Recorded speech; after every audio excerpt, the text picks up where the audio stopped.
Today we're reading from John chapter 4 and verse 10, where Jesus says to the Samaritan woman, "If you knew the gift of God, namely the one who says to you, 'Give me a drink,' you would have asked him and he would have given you living water."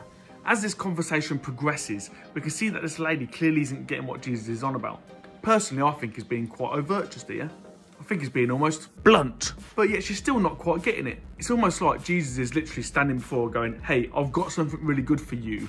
Will you accept it?" And she's just like totally oblivious and starts banging on about old prophets and people who have built a well and all sorts of other stuff. It's a bit like that old axiom, you shouldn't be sticking a plaster over a wound that needs stitches. All too often in church life, I find that the people of God can be really distracted. They struggle and fight over secondary things and often lose sight of the main thing. Us Christians are like paramedics for heaven, racing around trying to snatch people out of the grasps of hell, tending to burns and wounds at the side of the road as the flames of hell lash at people.